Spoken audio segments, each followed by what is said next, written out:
Hello friend, welcome to our channel Ingit Adda. So today we are going to continue our ESC question series. तो अपन जो है RCC का question जो है हम डिस्कस कर रहे थे ESC में पूछा हुआ क्वेश्चन। तो इसमें टोटल जो अभी तक 5 पार्ट वीडियो का आ चुका है, ये पार्ट 6 होगा।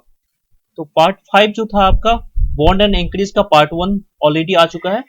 तो आप नहीं देखें तो पार्ट 5 जाके देख सकते हैं पहले, उसके बाद पार्ट 6 आप देखिए। सो ये बॉन्ड एंड एंकरेज का जो है पार्ट 6 वीडियो होगा। सो इसमें हम ESC में पूछा हुआ क्वेश्चन हम पूरा डिस्कस करते हैं। तो चलिए स्टार्ट करते हैं आज का discussion without any further delay. So before going to start the discussion, this is the me and this is the brief intro about me. So let's begin the session. So here the question number 8। तो इससे पहले जो total 7 question हम already discuss कर चुके हैं। तो total 7 question जो है बॉन्ड एंड एंकरेज का वो पार्ट 5 में आपको मिल जाएगा, और जो लिंक है आपको डिस्क्रिप्शन बॉक्स में मिल जाएगा। ठीक है, तो उसको देख लीजिए क्योंकि वहां पे भी बहुत सारे कॉन्सेप्ट कवर किया हुआ है। ठीक है, तो चलिए स्टार्ट करते हैं आज का क्वेश्चन नंबर 8 से। तो क्वेश्चन नंबर 8 क्या बोलता है, which one of the following statement is correct. ठीक है, in the reinforce concrete member the best way to ensure the adequate bond is. तो बोल रहा है आपका जो जो सबसे बेस्ट तरीका है बॉन्ड जो है एडिक्वेट बॉन्ड डेवलप करने का, तो इनमें से कौन सा तरीका, ये 4 ऑप्शन दिया हुआ है, इनमें से कौन सा जो है बेस्ट वे है बॉन्ड जो है एडिक्वेट बॉन्ड डेवलप करने का। तो सबसे बेस्ट वे जो होता है, तो यहाँ पे आप देख सकते हैं एग्जांपल देखिए। तो यहाँ पे सपोज ये जो है आपका कंक्रीट है, ये कंक्रीट है, इसमें जो है रेनफोर्समेंट एम्बेडेड है। ये रेनफोर्समेंट हो गया आपका, ये क्या है, ये रेनफोर्समेंट है। सपोज इस रेनफोर्समेंट में कोई भी फोर्स आ रहा है, सपोज रेनफोर्समेंट में कोई फोर्स आ रहा है, टेंसाइल फोर्स, तो इस फोर्स के कारण ये रेनफोर्समेंट क्या होने का ट्राई करेगा, पुल आउट होने का ट्राई करेगा, बाहर निकलने का ट्राई करेगा। बट इसको जो कंक्रीट के साथ ये बॉन्ड बना हुआ है, तो वो बॉन्ड यदि सफिशिएंट होगा तो इसको पुल आउट होने से बचाएगा। तो इसका मतलब है कंक्रीट जो है इस रेनफोर्समेंट के सरफेस के ऊपर आपका क्या लगाएगा, एक स्ट्रेस लगाएगा। ठीक है, रेजिस्टेंस लगाएगा। ठीक है, जिसको हम बॉन्ड रेजिस्टेंस बोलते हैं, बॉन्ड स्ट्रेस डेवलप होगा इसके सरफेस के ऊपर। ठीक है, तो जितना ज्यादा बॉन्ड स्ट्रेस डेवलप हो पाएगा, ठीक है, तो उतना ज्यादा इसको अपोज करेगा।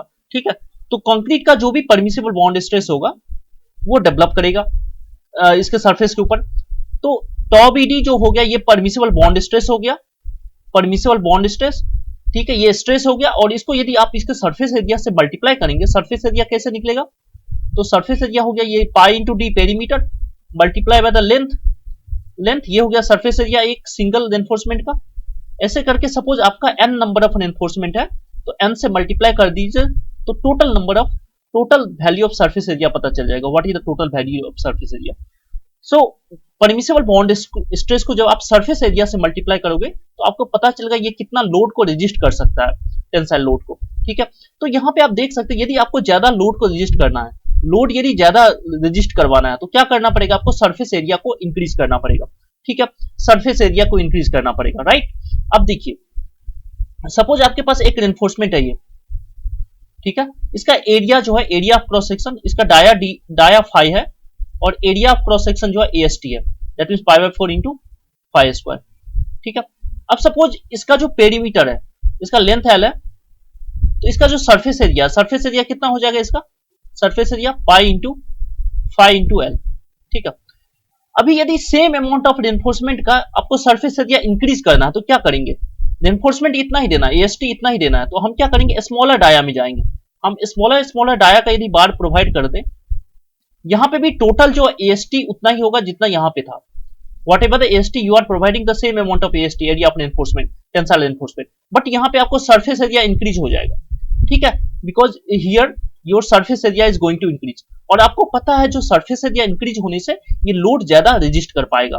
ठीक है, तो आप क्या कर सकते हैं, तो आपको यदि बॉन्ड ज्यादा डेवलप करवाना है, बॉन्ड स्ट्रेंथ ज्यादा करना है, तो क्या कर सकते हैं आप, to provide large number of smaller diameter bars.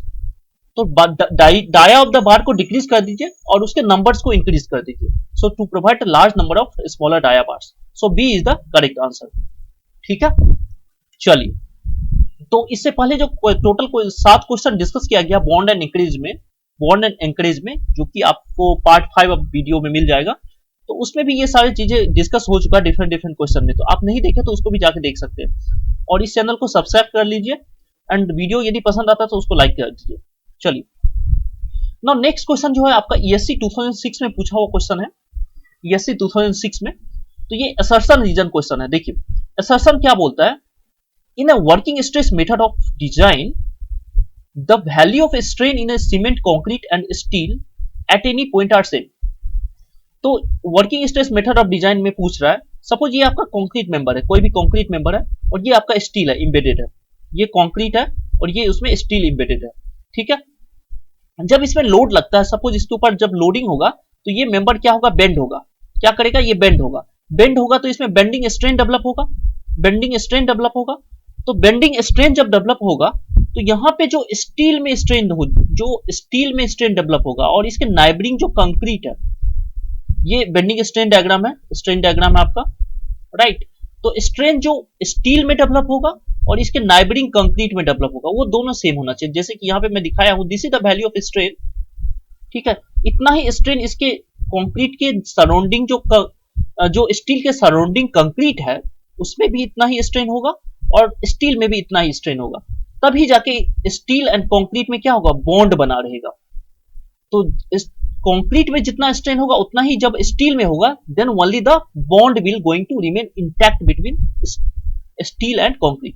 That means strain compatibility होना चाहिए। क्या होना चाहिए, स्ट्रेन कंपैटिबिलिटी। दैट मींस उसका मतलब ये है, जितना भी स्ट्रेन आपको स्टील में डेवलप होगा वही स्ट्रेन स्टील के सराउंडिंग्स वाले कंक्रीट में डेवलप होना चाहिए। So strain in steel equal to surrounding concrete at that point, ठीक है।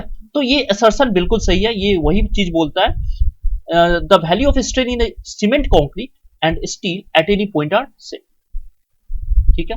दैट मीन स्ट्रेन कंपैटिबिलिटी को ये स्टेटमेंट जस्टिफाई कर रहा है, राइट। नाउ रीजन देखिए, स्ट्रेन कंपैटिबिलिटी क्यों होना चाहिए, क्योंकि आपके बॉन्ड जो है, perfect bond between steel and surrounding cement concrete जो है मेंटेन होना चाहिए। तो स्ट्रेन यदि सेम रहेगा तभी जाके ना स्टील एंड कंक्रीट के बीच में बॉन्ड आपका मेंटेन रहेगा। तो ये रीजन भी बहुत बिल्कुल सही है। तो इसका आंसर हो जाएगा A. That means assertion is correct, reason is correct and reason is going to explain the assertion, ठीक है। समझ आ रहा है? तो 9 का ऑप्शन ए जो है करेक्ट हो जाएगा। चलिए क्वेश्चन नंबर 10 देखते हैं।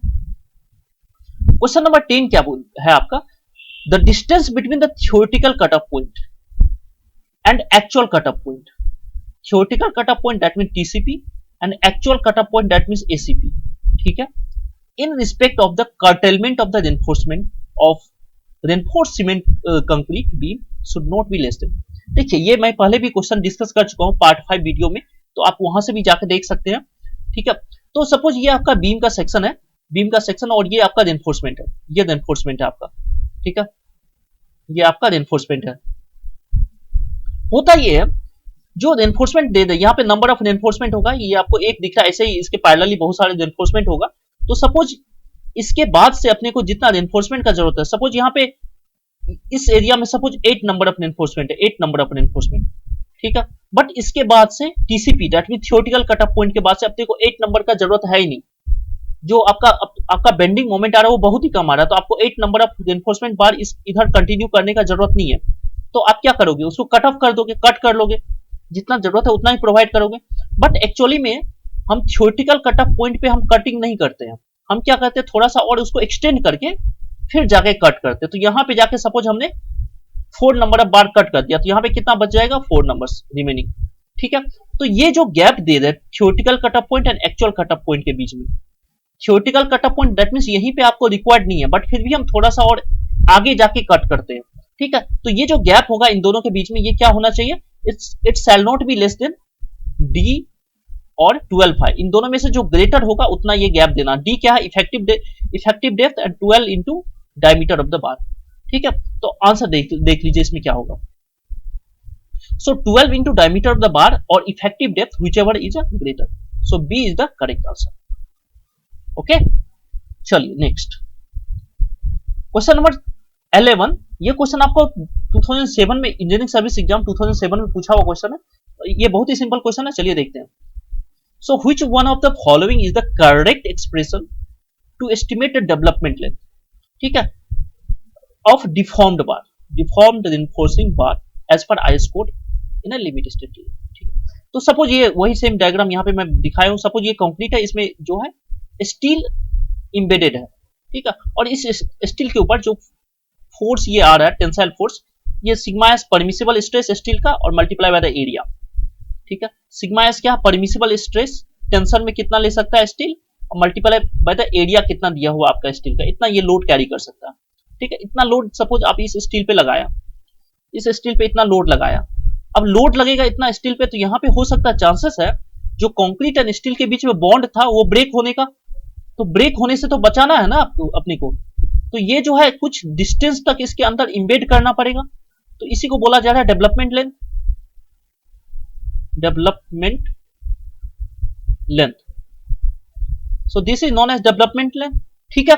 तो आपको कितना इम्बेड करना है कंक्रीट में, इस स्टील को कितना इम्बेड करना है, अपने को पता है जो ये जो बॉन्ड होता है, जब कंक्रीट एंड स्टील के बीच में बॉन्ड होता है, वहां पे क्या स्ट्रेस डेवलप होता है, बॉन्ड स्ट्रेस डेवलप होगा, क्या डेवलप होगा, बॉन्ड स्ट्रेस, ठीक है, राइट। तो यहाँ पे सरफेस के ऊपर, स्टील सरफेस के ऊपर आपका बॉन्ड स्ट्रेस डेवलप होगा, तो परमिसिबल बॉन्ड स्ट्रेस जो है डिफॉर्म्ड बार के लिए कितना होता है, डिफॉर्म्ड बार के लिए जो परमिसिबल बॉन्ड स्ट्रेस होता है, वो बॉन्ड स्ट्रेस जो परमिसिबल है मल्टीप्लाई बाय 1.6, दैट मींस 60% हम इंक्रीज कर देते हैं डिफॉर्म्ड बार के लिए। ये आपको पार्ट 5 वीडियो में भी एक्सप्लेन किया गया है, तो वहां पे भी देख सकते हैं। तो डिफॉर्म्ड बार के लिए, दैट मींस HYST बार के लिए परमिसिबल बॉन्ड स्ट्रेस जो होता है 1.6 टाइम्स ऑफ जो बॉन्ड स्ट्रेस का वैल्यू IS कोड में दिया हुआ है, ठीक है। तो 1.6 इंटू टॉबीडी, ये हो गया बॉन्ड स्ट्रेस, इतना रजिस्ट कर सकता है, multiply by surface area. Surface area कैसे निकालेंगे, pi into 5 perimeter into length, suppose LD जो है लेंथ इम्बेड कर रहे हैं, ठीक है, that should be equal to जितना आपको यहाँ पे लोड लगा रहे हैं, तो sigma s into pi by 4 into 5 square, ठीक है। इसको यदि आप रीअरेंज करेंगे तो वहां से LD का वैल्यू जो आएगा डेवलपमेंट लेंथ, वो आ जाएगा सिग्मा एस 5 6.4 इंटू टॉबीडी, ठीक है। तो आंसर क्या हो जाएगा यहाँ पे, C is the correct answer, C is the correct answer, ठीक है। आपको कुछ भी कोई भी क्वेश्चन में डाउट हो तो आप कमेंट बॉक्स में लिखिए, और उसको मैं नेक्स्ट वीडियो में मैं उसको कवर कर दूंगा। चलिए नेक्स्ट क्वेश्चन देखते हैं, क्वेश्चन नंबर 12। क्वेश्चन नंबर 12 में क्या है, which one of the following is a correct when HYST bar are used in place of mild steel bar in a beam the bond strength. तो आपको पता है जो परमिसिबल बॉन्ड स्ट्रेस होता है plane bar, that means mild steel में टॉबीडी होता है, बट HYST बार में जो भी माइल्ड स्टील में उसका 60% ज्यादा होता है, 60% ज्यादा परमिसिबल होता है। तो स्ट्रेंथ किस में ज्यादा हुआ, बॉन्ड स्ट्रेंथ HYST में या माइल्ड स्टील में, तो ऑब्वियसली माइल्ड स्टील में ज्यादा होगा, क्योंकि यहाँ पे परमिसिबल का वैल्यू जो है 60% ज्यादा है, ठीक है। तो यहाँ पे वही पूछा, when HYST bar are used in place of mild steel bar the bond strength will increase, so B is the correct answer, okay. चलो नेक्स्ट देखते हैं क्वेश्चन नंबर 13। तो क्वेश्चन नंबर 13 में आपका क्या है, what is the bond stress acting parallel to the reinforcement on the interface between bar and concrete. तो वही चीजें बोल रहा है, जो ये आपका रेनफोर्सिंग बार है और ये कंक्रीट में इंबेडेड है, सपोज कंक्रीट में इंबेडेड है और इस रेनफोर्सिंग बार में फोर्स लग रहा है, लेटर से P फोर्स लग रहा है, तो इस P फोर्स को कैसे रजिस्ट करता है, ये टॉबीडी लगा के बॉन्ड से रजिस्ट करता है, टॉबीडी। अब ये जो बॉन्ड लग रहा है, बॉन्ड स्ट्रेस कंक्रीट स्टील के सरफेस पे जो बॉन्ड स्ट्रेस लग रहा है, ये कैसा है, ये सरफेस पे टेंजेंशियल है आपका, ये बॉन्ड स्ट्रेस के साथ सरफेस पे टेंजेंशियल है। तो कोई भी स्ट्रेस जब टेंजेंशियल होगा सरफेस के ऊपर, तो उसको क्या बोलते हैं अपन, shear stress. The stress which are tangential to the surface, तो क्या बोलते हैं उसको, शियर स्ट्रेस। तो आंसर जो है ऑप्शन ए जो है करेक्ट है। चलिए नेक्स्ट क्वेश्चन देखते हैं। सो हियर द, ये क्वेश्चन आपका है इंजीनियरिंग सर्विस एग्जाम 2009 में पूछा हुआ क्वेश्चन है, ठीक है। ये एक अच्छा क्वेश्चन है, ये कोडल प्रोविजन से पूछा हुआ क्वेश्चन है। तो इस क्वेश्चन में देखिए क्या है, consider the following statement dealing with the flexural enforcement to be terminated in a tension zone. तो फ्लेक्सुरल एनफोर्समेंट जो है कहां से आप कट ऑफ कर सकते हैं, जैसा कि अभी मैंने बताया था, जो सपोज ये जो कंक्रीट है और यहाँ पे रेनफोर्समेंट है, इसमें रेनफोर्समेंट है, ठीक है, कंक्रीट में आप रेनफोर्समेंट लिए हुए, ओके। तो अपने को बेंडिंग मोमेंट जो है सपोज ये बेंडिंग मोमेंट डायग्राम है, ये बीएमटी डायग्राम है, तो सबसे मैक्सिमम बेंडिंग मोमेंट तो मिड में है, तो यहाँ पे ज्यादा अमाउंट में अपने को रेनफोर्समेंट चाहिए, ठीक है। यहाँ पे suppose 8 number of bars reinforcement दे दें, ठीक है, बट यहाँ पे तो बहुत ही कम बेंडिंग मोमेंट हो गया, तो वो 8 नंबर ऑफ बार्स कंटिन्यू तो नहीं करना पड़ेगा क्योंकि अनइकोनॉमिकल हो जाएगा। तो हम क्या करेंगे, यहाँ पे सपोज हम कट ऑफ कर देंगे, सपोज इसके बाद जो है ओनली 4 नंबर ऑफ बार्स को कंटिन्यू करेंगे, 4 को कट ऑफ कर देंगे, ठीक है।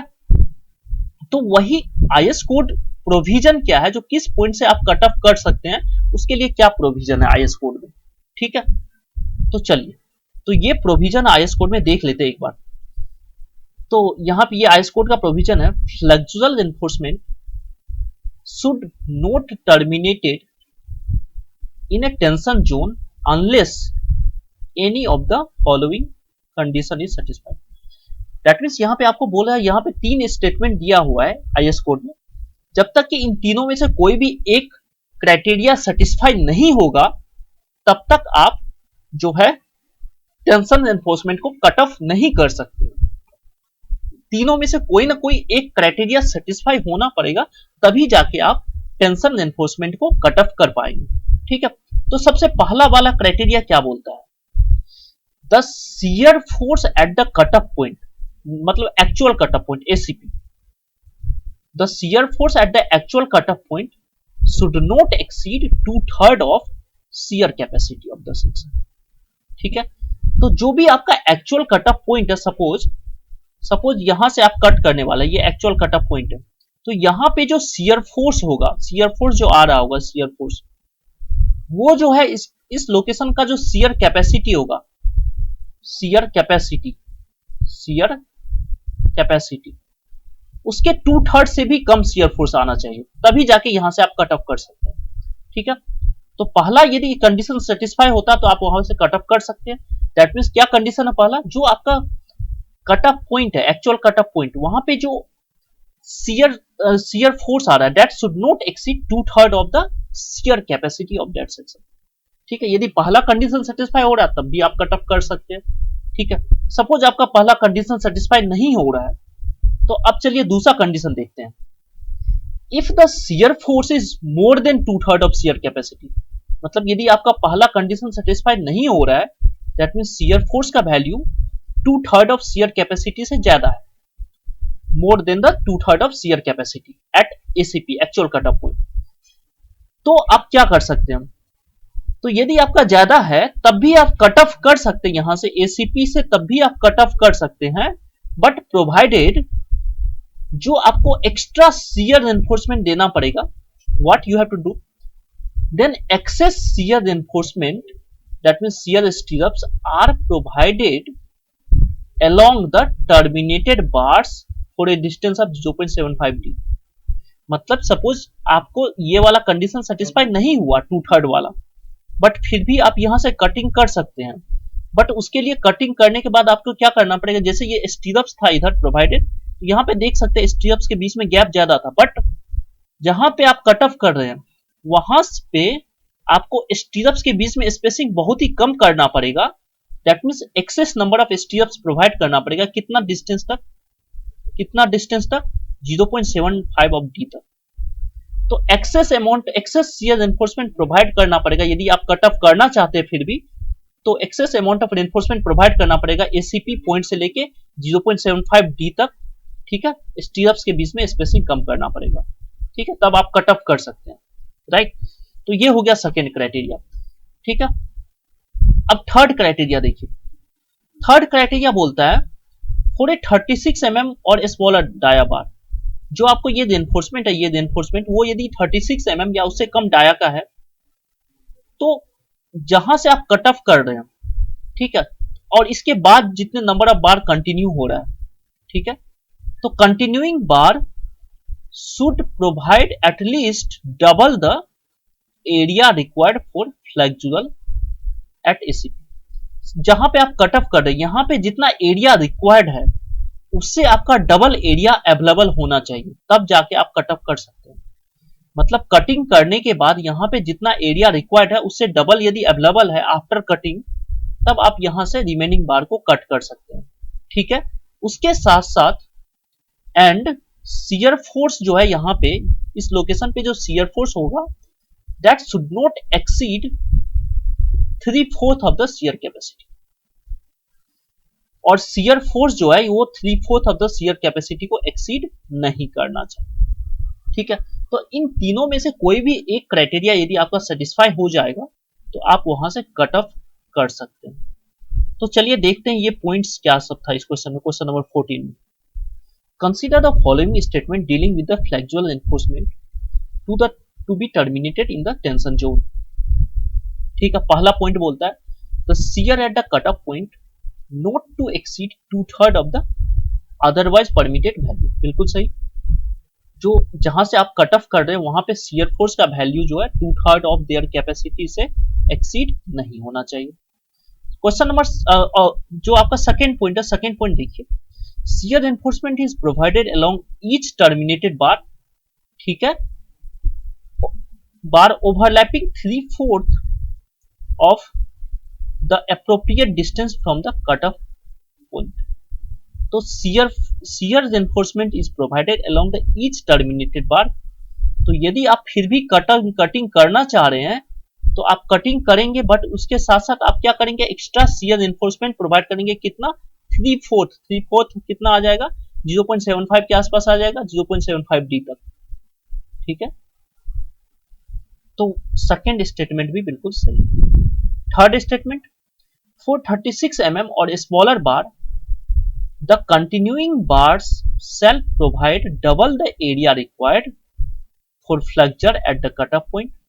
तो ये तीसरा वाला जो स्टेटमेंट है उसको एक्सप्लेन कर रहा है। ठीक है, कट ऑफ पॉइंट पे जितना एरिया रिक्वायर्ड है उससे डबल अवेलेबल होना चाहिए इवन आफ्टर कटिंग। उसके साथ साथ जो shear does not exceed 3/4 of the capacity at that point. So all the three statement are correct, तो इसका आंसर हो जाएगा। तो ये क्वेश्चन अच्छा क्वेश्चन है, ये कोडल प्रोविजंस है। जिसको भी समझ नहीं आया होगा कमेंट बॉक्स में लिखेगा तो उसको पॉइंट और भी ज्यादा क्लियर कर दूंगा। Now question number 15, what is the anchorage value of a standard hook. यहाँ पे पूछा जो स्टैंडर्ड हुक होता है उसका एंकरेज वैल्यू कितना देते हैं of a reinforcement bar of diameter D है। तो anchorage value of standard hook का मतलब क्या है, सपोज ये है आपका क्रॉस सेक्शन है कंक्रीट का। ठीक है, कंक्रीट क्रॉस सेक्शन है। हुक जो प्रोवाइड करते हैं, हुक क्या होता है, हुक बोलते हैं जब बेंड जो है कितना होता है 180 डिग्री से जब बेंड होगा बार तो उसको हुक बोला जाता है। ठीक है, जब 180 डिग्री से बेंड होता है तो उसको क्या बोला जाता है, हुक। तो सपोज कोई भी बार है 180 डिग्री से बेंड हो रहा है तो उसको क्या बोलते हैं, हुक। तो देखिए सपोज शियर एनफोर्समेंट है, शियर एनफोर्समेंट है, तो यहाँ पे बेंड जो है ये बेंड तो करना पड़ेगा, तो ये एक बेंड, तो क्या कितना डिग्री से बेंड है 180 डिग्री से। तो 180 डिग्री से जब बेंड करेंगे तो कितना हुक देना पड़ता है, तो वो हो जाता है 16 times of dia, 16 times of dia. So D is the correct answer. Now question number 16, ये आपका इंजीनियरिंग सर्विस एग्जाम 2011 में पूछा हुआ क्वेश्चन है। Lap length of a reinforcement in the compression shall not be less than. Lap length पहले होता क्या है, तो लैप लेंथ प्रोवाइड करते हैं जब आपको रेनफोर्समेंट का जो लेंथ रिक्वायर्ड है, सपोज इतना लेंथ ऑफ रेनफोर्समेंट रिक्वायर्ड है अपने को, बट इतना लेंथ अपने पास अवेलेबल नहीं है, तो क्या करना पड़ेगा, दो रेनफोर्समेंट को लैप करके ज्वाइन करना पड़ेगा। ठीक है, लैप करके ज्वाइन करना पड़ेगा। तो ये जो लैपिंग हो रहा है इसको बोलते हैं लैप लेंथ, यहां से यहां तक के डिस्टेंस को लैप लेंथ बोलते हैं। ठीक है, तो सपोज ये वाला रेनफोर्समेंट है, इसका डाया है 5.1 और इसका डाया है 5.2, तो ये लैप लेंथ कितना देना पड़ेगा। तो सपोज ये जो रेनफोर्समेंट है ये आपका बेंडिंग टेंशन में है, बेंडिंग में टेंशन डेवलप होगा, इस रेनफोर्समेंट में सपोज टेंशन डेवलप होगा बिकॉज ऑफ द बेंडिंग, तो उसके लिए आपको लैप लेंथ कितना देना है, तो मैक्सिमम ऑफ डेवलपमेंट लेंथ और 30 टाइम्स ऑफ डायमीटर, इन दोनों में से जो मैक्सिमम होगा वो प्रोवाइड करना है। उसी तरह से यदि आपको डायरेक्ट टेंशन हो रहा है, बेंडिंग के कारण टेंशन नहीं, डायरेक्ट टेंशन फोर्स आ रहा है, तो लैप लेंथ कितना देना होता है, maximum of twice of LD और 35, इन दोनों में से जो मैक्सिमम होगा। तीसरा, यदि आपके रेनफोर्समेंट में कंप्रेशन आ रहा है देन आपको जो लैप लेंथ प्रोवाइड करना है वो मैक्सिमम ऑफ एलडी और 24/5, इन दोनों में से जो मैक्सिमम होगा। ठीक है, ये जो फाई है फाई, तो फाई यहाँ पे तो फाई 1 एंड फाई 2 है, तो इन दोनों में से जो मिनिमम होगा that is considered as a phi. Diameter कौन सा लेना है, जो दोनों में से मिनिमम होगा। ठीक है, तो अपने को क्वेश्चन में क्या पूछा था, कंप्रेशन में लैप लेंथ कितना देना है कंप्रेशन में। तो कंप्रेशन में लैप लेंथ का वैल्यू क्या है, maximum of LD development length और 24 फाई, दोनों में से जो मैक्सिमम होगा। तो यहाँ पे देख लेते हैं, यहाँ पे ऑप्शन में क्या दिया हुआ 24 phi, so B is the correct answer. Okay, चलिए नेक्स्ट क्वेश्चन देखते हैं, question number 17। This the question asked in the year 2012, 2012 में पूछा हुआ क्वेश्चन आपका। ठीक है, देखते हैं इसमें क्या पूछा है। Now see here the development length of in A compression, पूछा डेवलपमेंट लेंथ कंप्रेशन में for a 20 mm diameter bar, 20 mm diameter deformed बार, ठीक है, of A grade Fe 415 embedded in a concrete of a grade M25 whose design bond stress is this। तो आपने इसे पूछा development length कितना देना है, डेवलपमेंट लेंथ कितना देना है, एलडी का वैल्यू पूछा है। तो एलडी का वैल्यू इससे पहले भी निकाले, वो क्या होता है sigma st 5/4 tau bd dash. ठीक है, तो tau bd यहाँ पे कितना हो जाएगा, tau bd dash, tau bd हो जाएगा जितना भी परमिसिबल वैल्यू दिया हुआ है, परमिसिबल वैल्यू। अब यहाँ पे उसको इंक्रीज करना पड़ेगा। एक तो इंक्रीज होता है HOST डिफॉर्म्ड बार के लिए, तो यहाँ पे डिफॉर्म्ड बार है तो उसके लिए 60% इंक्रीज करना पड़ेगा 1.4 को। जो भी परमिसिबल दिया हुआ tau bd कितना दिया हुआ है आपको, tau bd है 1.4, तो इसको 60% इंक्रीज करना पड़ेगा पहले तो HOST के लिए, क्योंकि यहाँ पे डिफॉर्म्ड बार है। उसके बाद ये कंप्रेशन जोन में है, तो कंप्रेशन जोन में जब बार होता है तो आपको 25% और इंक्रीज करना पड़ेगा। ये IS कोड का प्रोविजन है। तो ये हो गया tau bd डैश। ठीक है, तो परमिसिबल स्ट्रेस कितना हो गया, बॉन्ड स्ट्रेस, तो 1.4 1.6 into 1.25।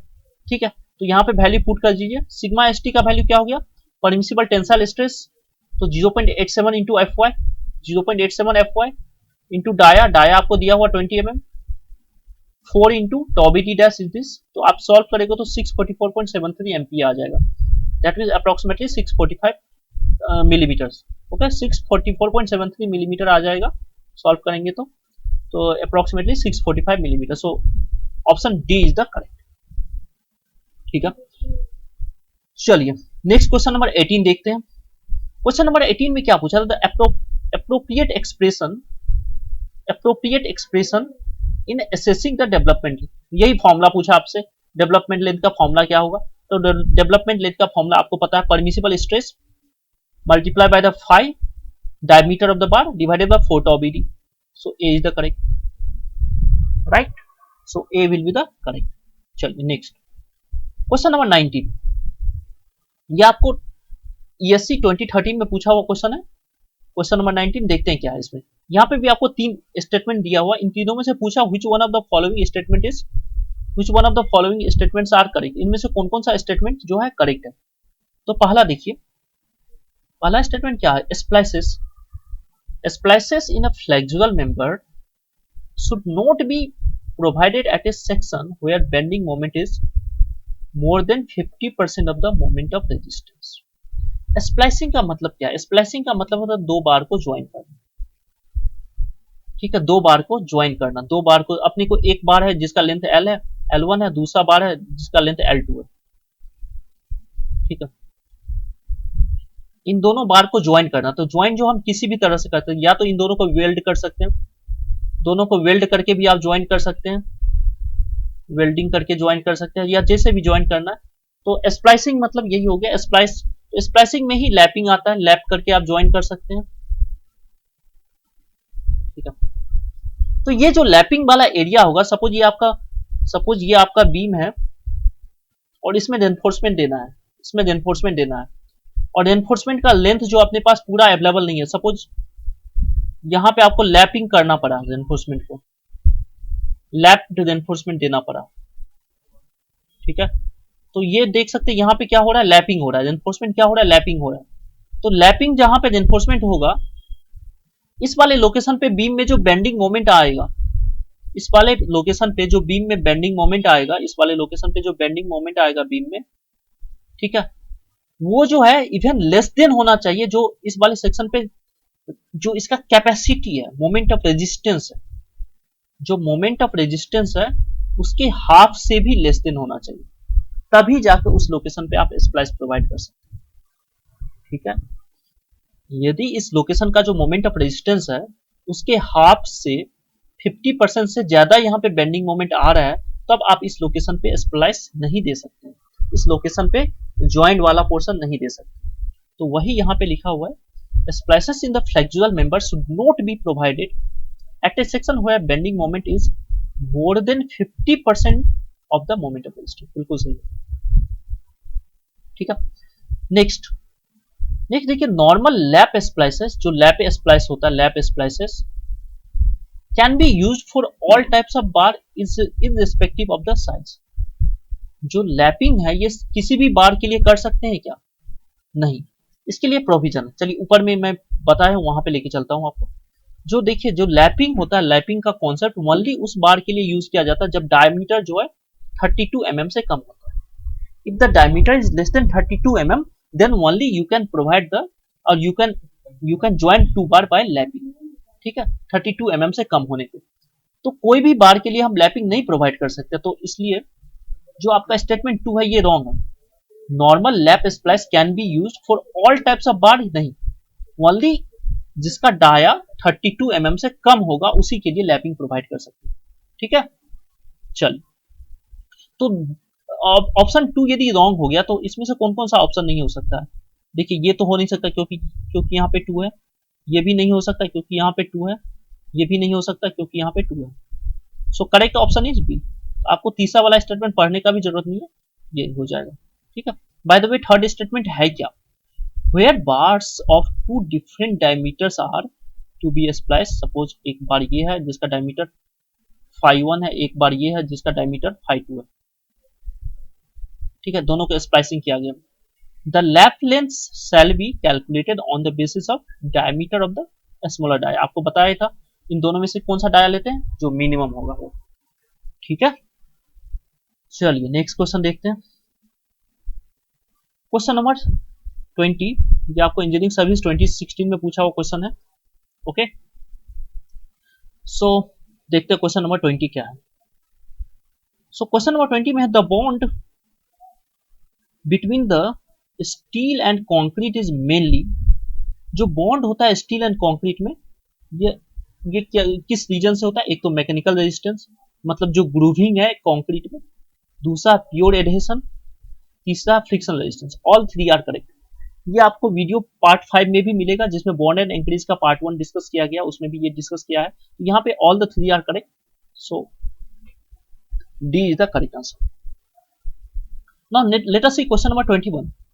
If a beam is likely to fail due to high bonding stress, यदि आपका बीम जो है फेल हो रहा है क्योंकि बॉन्ड स्ट्रेस जो है वो बहुत ज्यादा डेवलप हो रहा है, उसके कारण वो फेल हो रहा है, then its bond strength can be increased most economically by।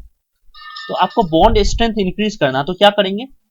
तो इससे पहले भी हम देख चुके हैं बॉन्ड स्ट्रेंथ इंक्रीज करने के लिए क्या करते हैं? स्मॉलर डायमीटर का बार इन अ करस्पॉन्डिंग मोर नंबर्स।